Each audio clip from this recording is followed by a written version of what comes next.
It's December 29th, 2022, and this is the last of the Backdrop developer meetings for the year.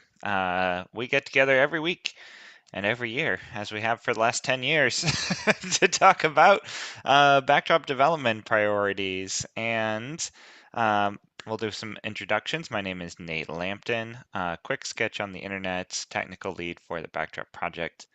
And I am Quick Sketch on the internet. Let's go to Robert and then Jen. I'm Robert Lang, bug folder on the internet in Altadena, California. I've been working on UberCart and infrastructure projects lately. Great. Thanks, Robert. Jen? And then Martin. Jen Lampton joining from Oakland, California. Very excited about the field group module. Hopefully to get an update to everyone later today on that. All right, thanks, Jen. Martin and then Tim. Martin Price, Yorkshire Pudding and the internet. I mainly work in Contrib, and B is an area where I work quite a bit. Yeah, thanks, Martin. Tim and then Greg. Hi, my name is Tim Erickson. I am St. Paul Tim on the internet, and I'm not in St. Paul today. I am in Hopkins, Minnesota, away from my normal base of doing. That's all. Thanks, Tim. And finally, Greg.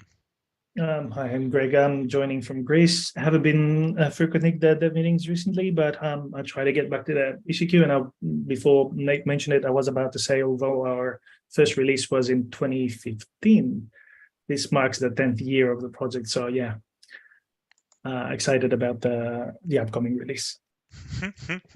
Yeah, that's right. It'll be September 2023 will be our 10-year birthday, at least of the creation of the GitHub repository and the manifesto and all of that. Kind of wild. Yep. All right. So yeah, it's the end of the year, and that means that code freeze for the next release is right around the corner. Recapping once again that code freeze is normally on the first of the month before release. So we'll have a release on January 15th, and that makes it so that normally code freeze is on January 1st, but we have this like weird policy that if feature freeze lands on a holiday of some kind, then it gets pushed to the end of the holiday. And so January 1st is always a holiday, which means, that doesn't necessarily mean that it gets pushed out, but January 1st is New Year's Day is being observed on January 2nd this year because it lands on a Sunday. And so feature freeze is pushed out to the end of Monday, January 2nd. So we have basically just a couple days left to wrap up the 124 items. If we take a look at what's in 124, it's a pretty light release, like all things told, like the work that we have even slated, like the work that we tried to get done. But it does look really good for the 3 of the 4 items that are still in flight for this release. And so we'll kind of run through each one of those and check on the status of them. Let's see, the first one is issue 5820. Provide views field handler to access properties from the info column of the system table. So this allows you to make a listing using views of modules, and then you can pull out information from the .info files effectively when making a listing of modules. This pull request has been open since October, and it's been marked works for me and just needs a code review, it looks like. So this is probably kind of pending. I mean, code review from non-core committers would definitely be helpful, but this is probably at the point where it needs like the final sort of reviews to get this moved forward. So that's in a good place. Next up is 5553. Database log message is truncated at 56 characters. Make that configurable.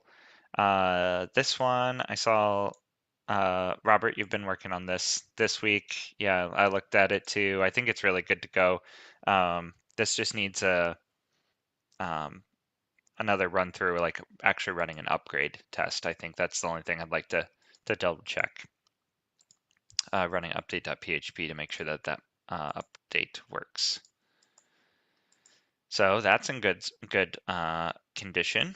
And then finally, we've got adding descriptions to user roles, making it so that you can add, well, like it says, descriptions, but not just one description. Now it's turned into 2 descriptions, one for an admin description that is shown on the role listing page, and then another description that is shown when assigning a role on a user profile page, user edit form. And this looks pretty good. Yeah, we just did some updates to it yesterday. Greg, thanks for reviewing that. And Robert, thanks for making the follow-up for the role help module. We discussed this issue last week, and I think that I got all of the suggestions implemented where we needed to account for role help module and provide some kind of update path for it. In the end, I did everything that I think that we discussed last time. The update doesn't disable role help, but it does give you a message saying, hey, you might want to disable role help because now there's some overlap in functionality, but not all of it. And then I linked off to a change log that just describes the addition of the new description fields. Is the intention to have a new version of the module once the Backdrop releases out that removes all these, like the duplication of features, Robert? Yes, that was the follow-up issue Nate mentioned, is we'll do a new release of the module that requires 1.24, and that basically removes the bits that quasi-conflict, but leaves the parts if someone still wants those extra pages that the module provides. Makes sense. Yeah, I think the most likely upgrade path isn't actually from the Backdrop version, it's from the Drupal 7 version. So people that had role help in Drupal 7 will also benefit sort of in the same way. And now that I think about it, Robert, I didn't actually check to see if the module was enabled or anything like that. Like the message pops up, but you know, I only checked for the existence of the table and then assumed that meant that the module was available and enabled, but which I think is fine. Again, like we basically just take the descriptions from the table if they're present, use those descriptions. Yeah, this could be a problem because in the Drupal 7 to Backdrop upgrade of role help, it tinkers with the table because the role IDs are replaced by names. And role help does that conversion, but I think that conversion needs to happen before this upgrade pulls stuff out of the role help table. Yeah, that's a good point.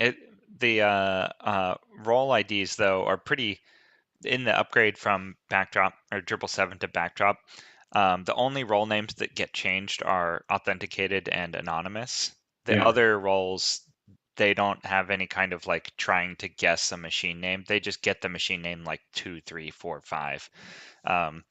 So yeah, that is interesting. That does mean that we won't keep the role names. Yeah, I see. Oh, wait, hang on. No. It's fine. Because the role names when they're upgraded, they stay with the numeric value even though they're now strings. The role name is still 2, 3, 4, 5. But the only thing we need to accommodate for is the roles 0 and 1, anonymous and authenticated. We just need to say if the role name is anonymous or 0. If the role name is authenticated or 1, then pull in the value from that instead. Yep. Yeah, good catch though. I that slipped my mind. The only thing that sort of like I expected to find in the PR sandbox when I was testing and sort of like I missed was that there's no short descriptions added. So when you go into the the user account form, there's no short descriptions for its role there. By default, I mean, because if you didn't have the role, the contrib module enabled, and I'm not sure if we want to provide short descriptions for those as well.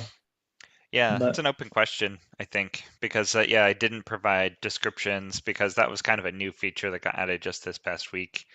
So I didn't provide defaults for, yeah, that quote help text or just the description that is on the user role form. There's the ability to add a description if you want it, but even on new installations, it doesn't provide any default there. So yeah, I'd be interested to hear people's thoughts on that. What kind of descriptions would make sense for the 4 roles? Actually, I think there's only 3 roles that have that help text. Authenticated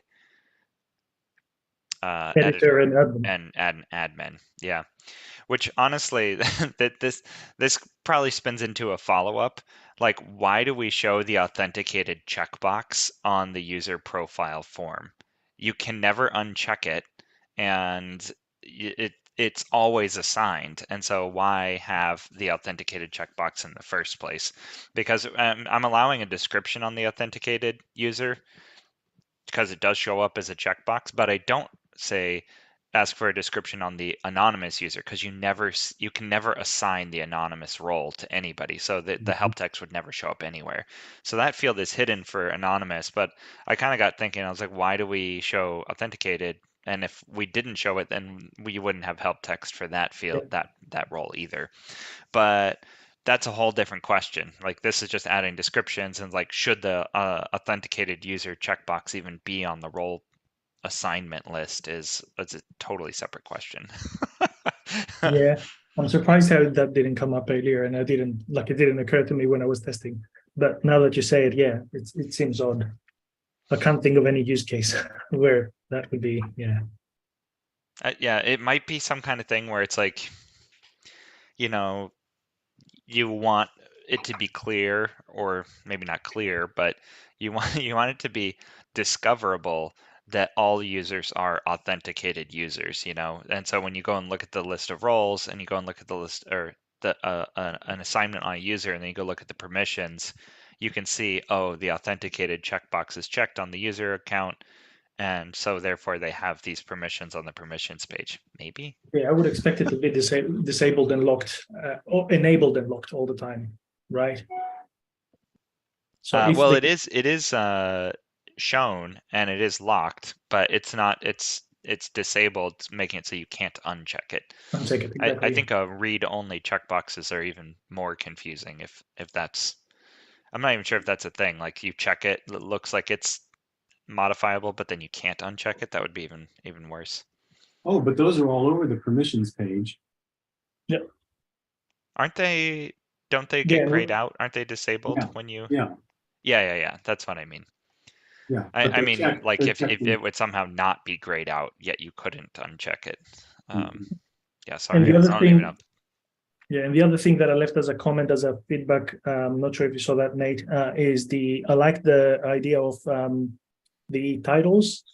So you can hover over and see it when you're in the permission page. Actually, in any permission matrix, it inherits that in any page, but unless you know it's there, or you discover it by accident, there's no indication that there's a description there. Yeah, I didn't know, like you said, maybe add an underline or something. Yeah, I'm a little bit worried about that because that would make it look clickable.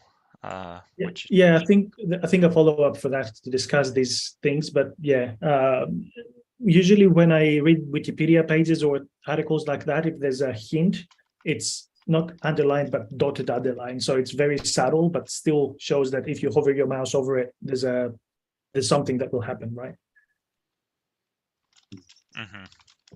Yeah, and is that the only thing you had to that made you move it to needs work? No, or is there something else? Yeah, the linter was complaining about certain things, so yeah. Oh yeah, I think. And they were valid, I think.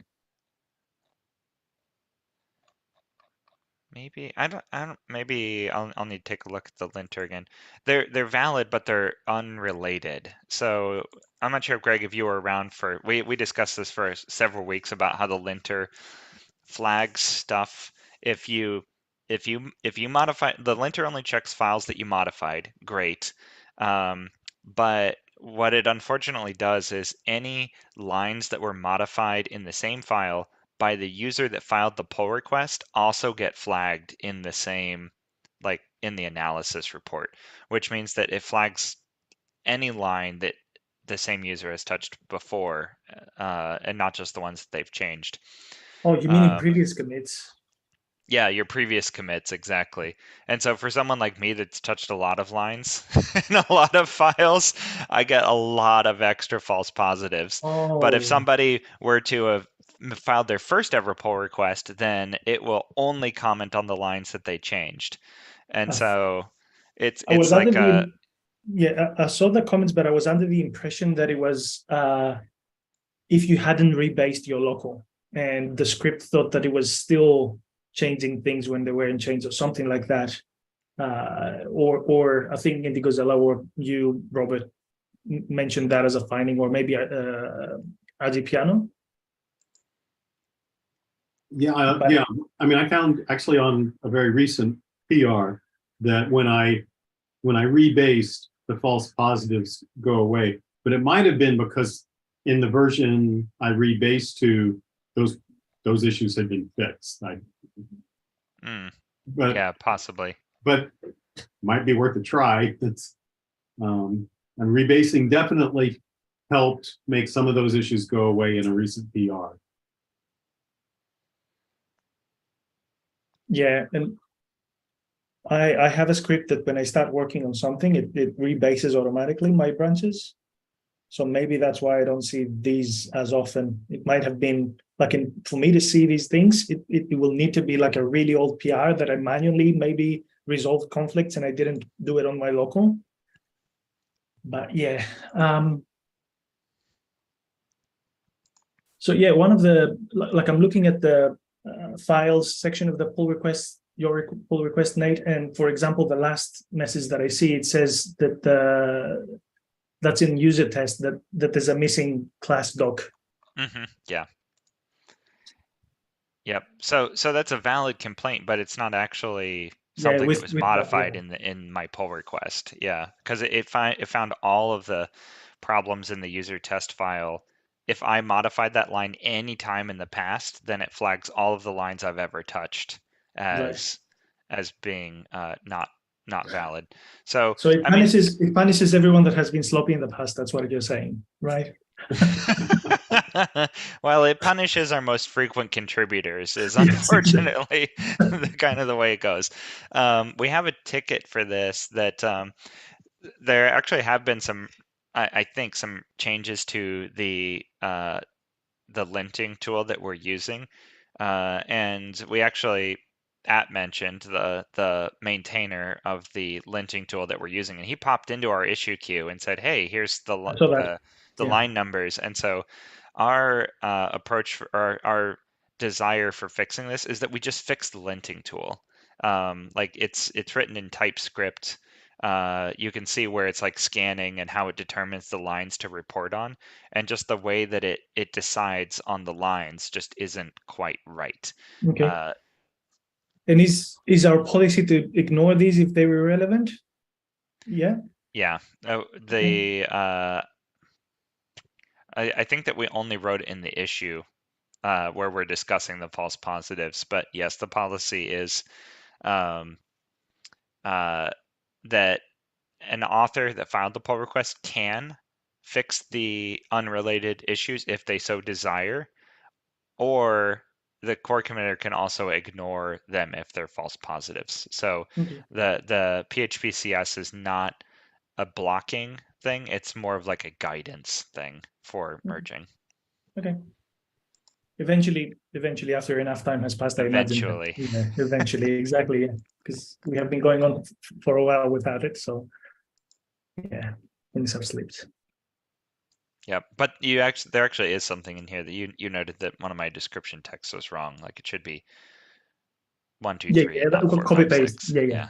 Copy paste it. Yeah. Totally small. Mhm. Okay, and this needs to accommodate for non-upgraded Drupal 7 role names like 0 and 1.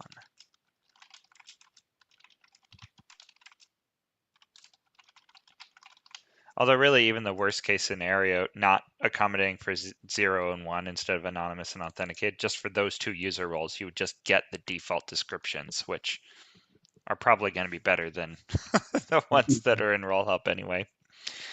Okay, great. So those 3 issues are the issues that I have like very clear, like we'll probably get them done over the weekend, and they'll be part of the 124 release. I guess it's time to maybe talk about the other exceptions that we have, which is UX additions are allowed after code freeze. So there's still the possibility of doing other UX improvements. I know the last meeting before this one, there was extensive discussion of the filtering ability on the views listing page. Something like that actually can be added after feature freeze.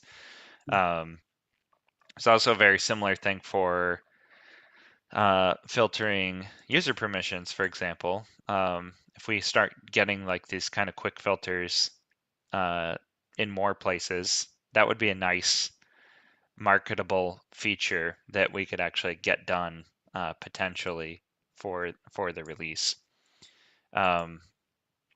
Yeah, even filtering user permissions, it surprises me that that's first of all, that's not within Backdrop, but it's also not within Drupal. But we made massive improvements to our permissions page to make it so that it's searchable with the normal in-browser search. That in the world of Drupal, there's like invisible text on every checkbox, so finding a permission requires you to control G to get past all the checkboxes, and at least that's already not an issue within Backdrop. That might be why quick filtering has not been particularly important to us, because normal search in the browser actually works. But still, it would be a good addition. Yeah, any other wish list items that anyone is interested in talking about? I know we only have a couple of days left, so Did you let's talk not be about too ambitious the? about it, but Did you talk about the one from the agenda? oh, Max the one input that vars. 5771. I don't even see this in the agenda. 5771. It goes right in the general discussion open QA section after Martin's 2 issues. You know, Next. I bet. You're looking at the different agenda. Oh no, no, I bet my Firefox is just being a little Oh, laggy. I see you. You're there Yeah, now. I reloaded and then it showed up. Oh. So sorry, that was Then, technical fail there. then Sorry. did you Yeah, let's say talk. 5771, you said? 5771. Yeah. Oh, this. Wait. So we were just talking about before the meeting started today a workaround somebody was doing to get around this problem. And so it triggered in my mind the fact that we had a solution for this problem as well. So I just dropped it in the agenda. Yeah, we should totally get this one done. This is not a feature. This is like a bug fix worthy thing. So the issue is 5771. And what sparked this in Jen's mind is that there's a module called Filter perms. filter perms that shortens the list of permissions on the permissions page to be only for a particular module. And because it shortens it with a hard reload, it makes it so that if you have the server configured to only allow 1,000 input variables at a time, if you have a lot of checkboxes on your permissions page, you can shorten the list of checkboxes to a value that will save correctly. And obviously the better fix here would be to increase the max input vars on your server if you have the ability to do that. But Or if you even know that's the problem, which a lot of people don't. Yeah, and so this issue 5771 is surfacing the misconfiguration of max input vars as a potential problem, adding it to the status report. And so this pull request has been out there for a while. It's marked needs review. And It's been all it open since does, September. all it Just show does the is message. add the status report message. It was spun off from a larger issue that would also put a warning on every individual form that would not save correctly. And then after you tried to save the form, it would show a warning if it knew that it did not save correctly, so that the failures wouldn't be silent like they are now. This one, you still have silent failures, but at least your status report is being like, hey, you might have silent failures, which I think is a step in the right direction. The solution with the warnings, it was a little sloppy because of the way the messaging was done or had to be done, and the way form elements were counted or had to be counted. And so that was a little, it's going to be a lot harder to get core committer approval on. So this, I think, is a good first step to helping people with this problem. And we can try and figure out a more elegant way to handle the messaging in the future. That problem pops up in GovCMS land quite a lot, but with menus. Like there's agencies, government agencies that have huge menus, and there was a module that was included in the GovCMS distribution, which basically loads in an Ajaxy way parts of the menu, only the parts that you require, and keeps the like not just collapsed, but it takes them away from the DOM, so they don't count. I think Robert's ported such a module to Backdrop as big menu, is it? Big menu, yeah, that's the one. Yeah, I think And I was Robert's wondering, ported that. yeah, I was wondering how, like, from time to time it pops in my head, like it's time that you mentioned these issues, like the 5771, if we could apply that same sort of like workaround in the permissions page, but I don't know how, because when you go through the permissions page, you go through the entire, like you could collapse and expand per module, but you need to see them. Well, this is going to be less of a problem for Backdrop than Drupal, because you can add permissions other places, right? Like we can have save node permissions on the node form and like all of that. And so I think the more we can get those permissions separated out in the other places, less problems people will have with this, and also letting them know that the server's misconfigured well too. But there's also another module other than Big Menu that I really want to get in Backdrop, that on the node form gives you the section of the menu you put your menu item into, so you don't have to go to the menu page to just order your item, and it only shows you that section. And I think that just getting, like, making people not have to go to a page with a million items on it for the menu, for the permissions, for whatever, is going to be a huge usability improvement. Yeah, I was looking at that last week. They're planning to, like, it's slated now for Drupal 10. Of course, they move it to a next, but it's like the menu creation experience when you're creating content in Drupal and in Backdrop. It's really bad, especially with huge menus. So that's what they're planning to do, sort of like a mini form. Yeah, you want me to go figure out the name of that module? I think that would be valuable. Yeah. Let's see. But yeah. Anyway, I don't know if we need to do this right now, but all related to the same problem.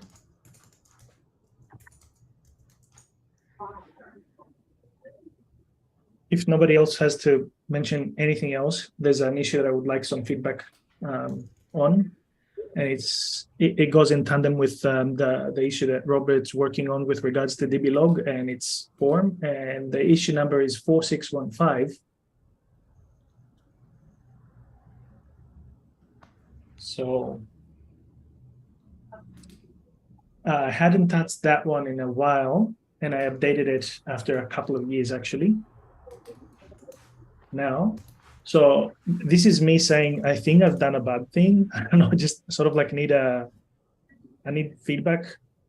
So I am abusing or reusing the token browser pop-up in order to hide away the tokens that we use for log entries. But I've done some sort of like evil magic to sort of like, because they're called variables there, they're not actual tokens, they're not in brackety things. They just are a plain string with a exclamation mark before them. So yeah, I like, if you see the PR, I sort of like I added a new property to tokens. Property, should I say? Property, yeah, which says that they're a pseudo token element. And then in that case, it doesn't render them with the brackets and the parent item with the semicolon in front of them. Because all I need, basically, this is not a field where when upon save you substitute anything. It's just, I need the functionality where you have the dialogue, you click a thing, and then it fills it into the text field that you're using. Anyway, or should we convert these to actual, I don't know, token format or whatever? But yeah, anyway.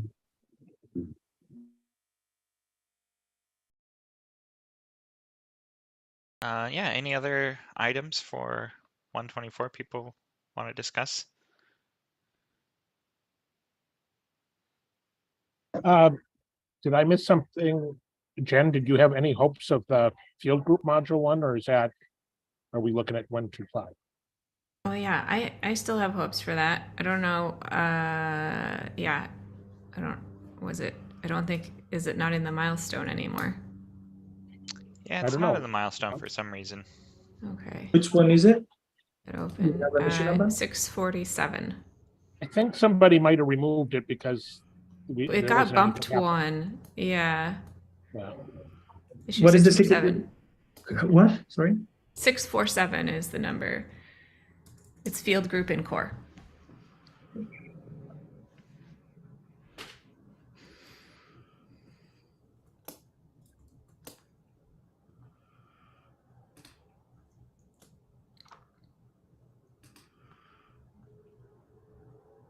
Right.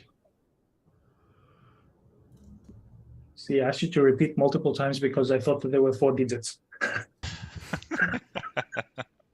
It's one of those early ones. Yeah. All right, cool. Okay, well, there's one more thing, Greg, you raised, and that's the potential for doing like a little last code sprints for 124 to see if we can, well, first of all, get the ones that we know that are in flight, get those to completion. And then if there's any other ones that crop up, see if we can push those through. As for availability, yeah, this weekend I'm going to be pretty available to help. Maybe we could set some kind of time window. I'm not sure that we even need to all be on at the same time, but sometimes that helps, you know, to get together. It doesn't have to be set now, but if you have something in mind, sure. But if anyone actually pops up on Zulip and says, "Hey, I plan to work from then to then," then maybe we can coordinate that way.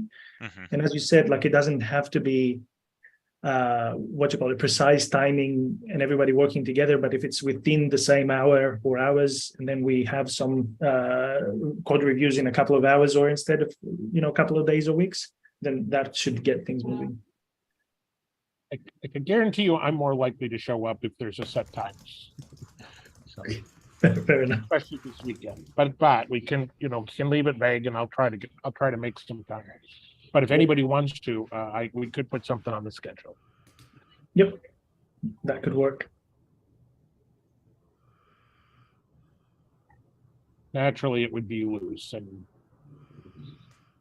people can work on their own. But I benefit from getting in a Zoom room with people. And Out Okay. of the four feature request issues that are currently slated and they're in the milestone, who's advocating? Like, I know that the one with the permissions you're advocating for, Nate, Tim, Martin, Robert, which ones are you advocating for? Are you advocating for anything? I'd advocate for one, but 4007, but it's not going in this milestone because it needs someone to actually develop it. yeah, Okay. Yeah, mine is the user descriptions and permissions. User role descriptions. Yep. There's another one that I want to do after that one, and that's CK probably editor. it's not CK editor, but it's actually related. It's limiting the text formats to be per instance instead of text formats being available on all fields across the entire site.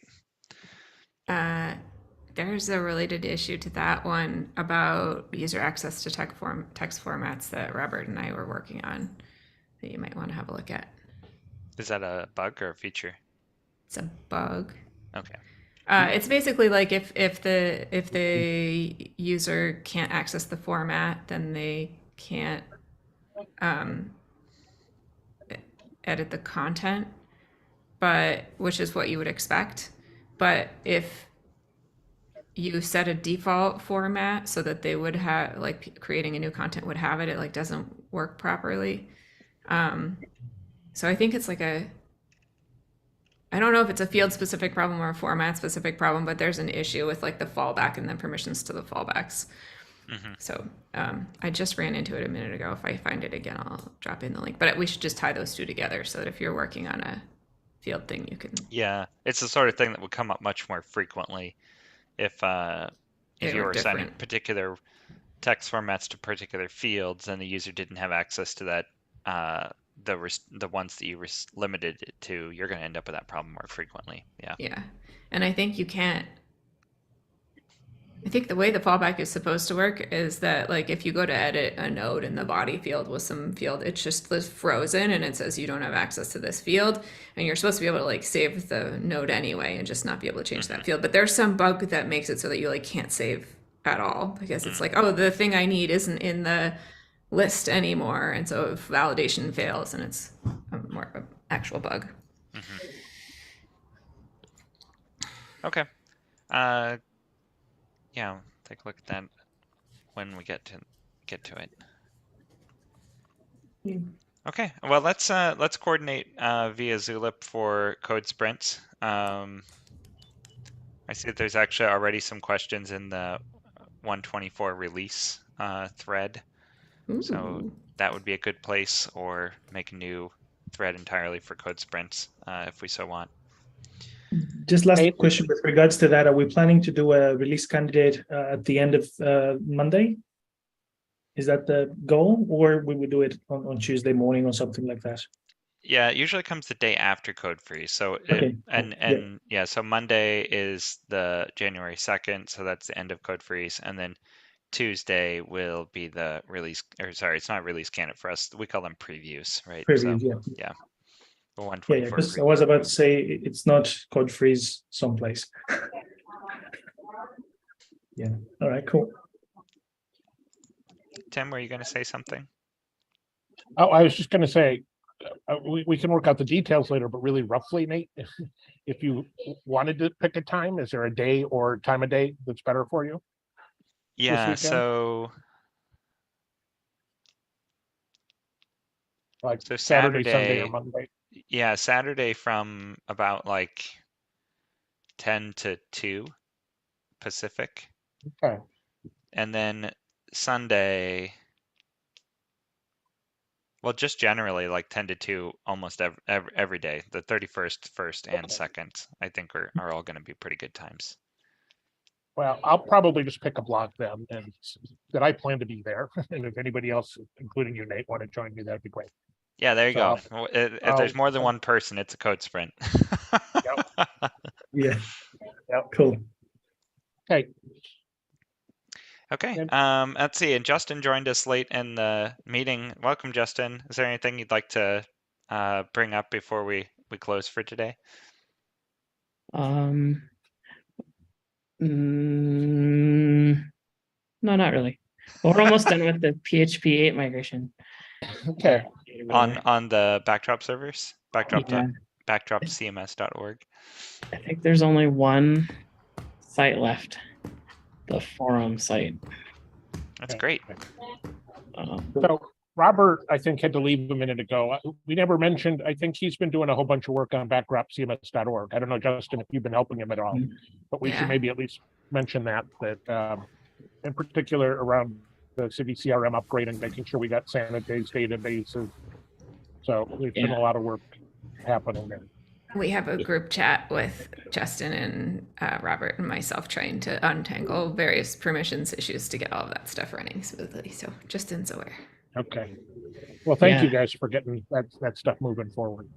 Yeah, mostly thank Robert. He's doing all the work. We just sort Yeah. of jump in and help him every now and then. Yeah. Okay. Kudos, Robert, for he did the coding on the sanitized script, so that was huge. And then, yeah, we were like improving permissions for the database. Before we close, I would like to mention, especially for Jen, because you're helping out with the Contrib applications. I realized today that when people transfer I knew that it was an issue, but it's consistent. When people transfer the projects, they only have write permission. So maybe in our process should be, and I know it's not like with Kiam Luno, I happened to do it sort of live at that moment, but we need to sort of like, I don't know, mark it to follow up once they transferred the project. Yeah, every time somebody transfers a project, I manually go in and set all of the permissions on the project. So I get the email. It is a pain. We need to figure out how to do it. But there's another problem where if somebody creates the repository in the Contrib group, no email is sent. So anytime anyone like uses that button for like create new project or uses a template or whatever, those permissions are not getting set on those repositories. So we might still be getting new requests for those in the future too. There's an issue, I think, in the backdropcms.org queue about using the GitHub API to set permissions on projects when they get created. We have like a plan of action in there, but I don't think there's been any progress made on that in a long time. Who else has been helping you out with Contrib application processing while I was away for those months? Because I'm starting to slightly a bit jump and be more active there, but was it only you, Jen? I think so. Okay, Yeah. maybe we need to crowdsource that. It's pretty straightforward what we need to do, and we can document it and have other people. Because I noticed that that was the one issue that I noticed today, and the other one was that when I tried to add people, there were 4 applications pending that got, like, after 7 days they get cancelled. So the invites. The invites, yeah. Yes. So we need to either follow up or see if the person actually, because I did send messages in some of them. In one of them, I think Nate, but that was a long time ago, maybe a year ago, invited the person again manually or something, and so the initial invitation was pending, and then it got sort of like cancelled. It stayed stale, but the rest 3 people, it was sort of like valid, and maybe they were eager to start helping, but because of that they just didn't, it was sort of like a barrier. Yeah. So yeah, I did a while ago when I was checking on all of the permissions for everything. For some reason, I did stumble across all of them and just hit the like re-invite button just to be like, oh, yeah, maybe. But it's been so long, they might be like, what the heck is this archive? And like not even respond to it. Yeah, fair enough. So yeah, I think your option of like adding a comment being like, hey, we noticed you haven't responded was better, because then that gives them the chance to be like, oh no, sorry, I don't want this anymore. So yeah, sure. Okay. Yep. Thank you for following up on those, by the way. That's nice. No worries. Yeah, I usually, so I check every Thursday when this meeting happens. There's a section for like new contributors. And so that's the moment I used to go and check the queue. And then usually we'll get a response, and I get very excited about doing code reviews for first-time contributors. So sometimes I'll be like, you're in. And then like a week later, I'll be like, I did a code review. And there's like this like massive dump of like, in Backdrop, we do it this way. Isn't that cool? But yeah, I don't know if that's actually appreciated by people, or if they're just like, I'm already in. Why are you talking to me? But yeah, any notification from GitHub, because I was so involved in everything, has become problematic. So I'm thinking to just add an automated reply. Oh, not only for us, but yes, if we haven't like replied to a ticket, just can you please poke the Contrib squad, whatever, on Zulip, if we don't reply back in like 5 days or something. yeah. Maybe. Yeah, and instead I'm pretty good about checking it every 7 days, but if we were the last ones to add a comment, I don't follow up. I just sort of wait and see like, oh, did they say anything or not? But yeah, I think it would be good to have a way to catch those people who slip through. So if you can think of some. Like we have people like, Robert is helping with the sites and that, and I'm sure that we have, people that have been contributing for quite some time now, and these tasks of inviting people, like they're trivial. It's just if we had more hands on deck, people wouldn't wait for as long, and then it wouldn't feel hectic for you and I and everyone else who's helping. So yeah. Yeah. So basically, I would like them to be able to just mention a group, same that we do for security, core committers, and bug squad. Something like, I don't know, contrib admins or something like that. I see that Herb and Olaf are pretty good at pinging me when this happens. It's like if they had the permissions, they would be doing it straight away instead of just pinging me. Or you. Let's see, open applications. I'm just gonna check and see who's on there already for people who are maintaining this.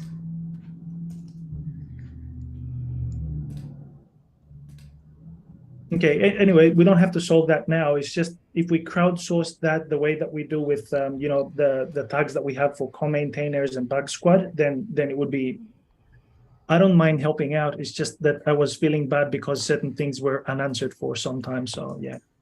Okay, so we do have 6 people on the list for managing contrib applications, and it's at contrib-applications. Okay. It's Nate, me, BW Panda, you, Tim, and Olaf currently. Okay. Oh, me? Well, you know, I think you got at everything, so. Right. You have the permissions there if need be. Yeah. I haven't been engaging with that task, but I could help out more if that's helpful. Yeah. I think the part about reviewing the projects has kind of scared me. Yeah, it's the actual requirement for reviewing the project is just like, is there a license, is there a README, have they kept a Git history? And anyone can do those 3 tests, and once they've done that, we let them in. And if you want to do an additional review, you can, but you do not have to. That's what, like, the most important thing is getting them in as fast as possible. So got it. Yeah, it's totally. Usually if it's like a small module and it doesn't have sub modules and stuff like that, and it's like 3 files, I do a quick review just to pick up things, but other than that, I just let people in. I also have a public GitHub repository of things I've told people because they're often the same, and so I would be happy to share that with anyone on this GitHub reviewers team. So if you wanted to just look at that and be like, oh, copy paste this line, PHP files don't need a blank line at the top or whatever, you totally can, but it's not necessary. None of that is necessary. Yeah, once we sort out the linting in our core queue, maybe that could alleviate some of the problems that we have. So instead of us manually reviewing, we could say, hey, just you have this feature that you can enable, here's the instructions, and if they enable it, it's going to tell them that, hey, you missed this Drupal function here, which needs to be renamed to Backdrop, like the simple things that we do. So yeah. Yep. Okay. Yeah, that'd be great. Here's your linting tool. Have fun. I am going to turn off the video. Okay. Jen, if you have just 1 minute, quick question for you. Bye, everyone.